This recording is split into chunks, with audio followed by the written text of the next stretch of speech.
Ya guys, jumpa lagi dengan saya dan kali ini kita akan bahas satu topik yang sangat penting, yaitu siapa saja yang layak disebut anak-anak Tuhan Yesus. Tentu ini masih dalam rangka menanggapi salah satu statement daripada Brian Siawarta dalam satu podcast seperti berikut ini. Ada satu statement yang sedikit kontroversial yang kemarin gue lemparkan, gue nggak inget di mana tapi suka banget. Oh nggak, gue bilang apa? Gue bilang, gue percaya Habib Jafar itu anak Tuhan Yesus. I know from the first time. Bro, bagaimana lo mendengar statement itu? Gua anak cucu Nabi Muhammad sih, lo salah bro.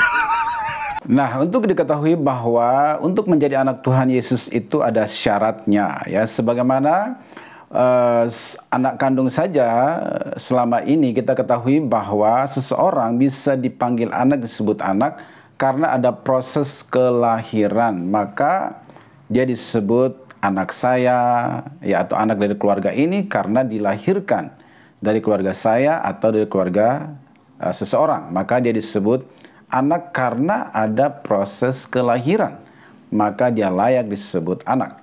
Bahkan sekalipun itu anak angkat atau anak adopsi, ada suatu persetujuan tertentu, ada suatu proses deal tertentu, kemudian seseorang disebut anak angkat atau anak adopsi. Jadi tidak serta-merta karena orang itu baik, lalu kita langsung klaim dia anak saya atau dia anak angkat. Ya, ketemu di mana kelihatan baik atau dia selama ini bergaul dengan kita dia baik, kemudian langsung asal klaim itu anak saya atau anak angkat dan seterusnya. Ya, jadi artinya dalam suatu kehidupan yang real saja untuk seseorang disebut anak atau anak angkat itu ada suatu syarat atau deal atau persetujuan tertentu, ya. Nah, hal yang sama itu juga terjadi dengan hubungan dengan Tuhan Yesus, ya. Untuk menjadi anak Tuhan Yesus itu ada syaratnya. Apa syaratnya? Yang pertama kita lihat di dalam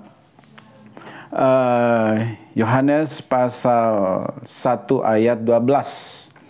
Di situ dikatakan, tetapi semua orang yang menerimanya diberinya kuasa supaya menjadi anak-anak Allah, yaitu mereka yang percaya dalam namanya. Jadi untuk menjadi anak Tuhan Yesus atau diangkat menjadi anak Tuhan Yesus, maka syaratnya adalah percaya dalam nama Yesus dan menerimanya dalam hati dan hidupnya.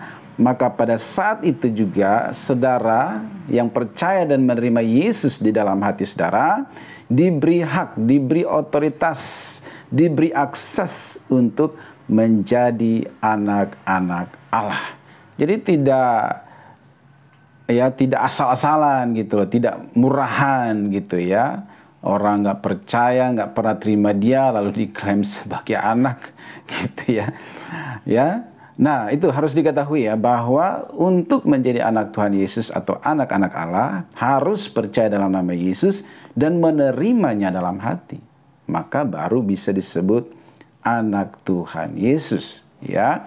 Kemudian yang kedua di dalam Yohanes pasal 3 ayat 3, di situ Yesus juga katakan bahwa ketika menjawab Nikodemus, Yesus menjawab katanya, aku berkata kepadamu, sesungguhnya jika seorang tidak dilahirkan kembali, ia tidak dapat melihat kerajaan Allah. Jadi untuk menjadi warga kerajaan Allah atau menjadi anak Tuhan Yesus, itu harus melalui proses kelahiran juga, tapi kelahiran rohani, kelahiran baru atau reborn atau born again. Ya, dalam istilah kekristenan, lahir kembali atau lahir baru oleh karya Roh Kudus ketika dia percaya kepada Yesus, baru seseorang itu bisa mendapat akses melihat kerajaan Allah atau masuk dalam kerajaan Allah dan kemudian menjadi anak-anak Tuhan Yesus. Ya, jadi tidak asal-asalan main klaim sana klaim sini gitu ya. Begitu juga dengan Roma pasal 8 ayat 15 sampai 17.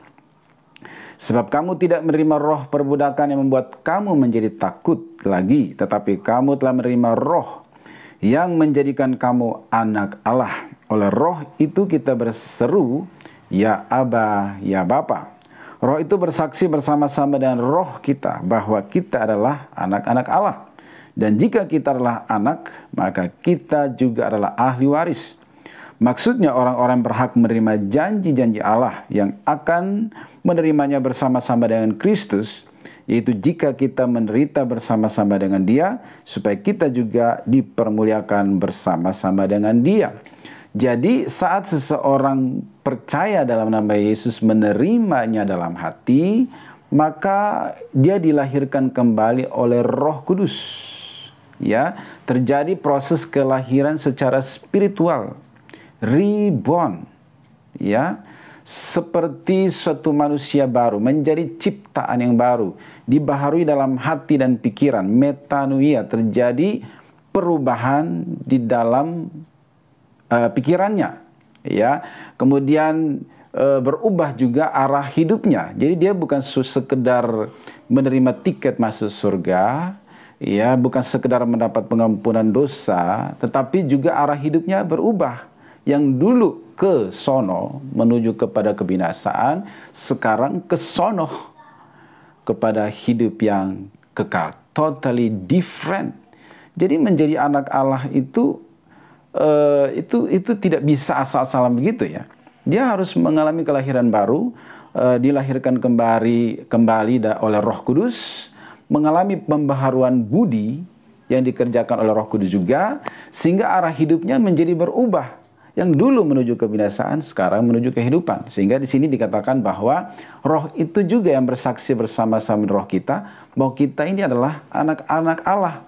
Dan karena kita adalah anak-anak Allah, maka kita juga adalah ahli waris dari seluruh perjanjian Allah.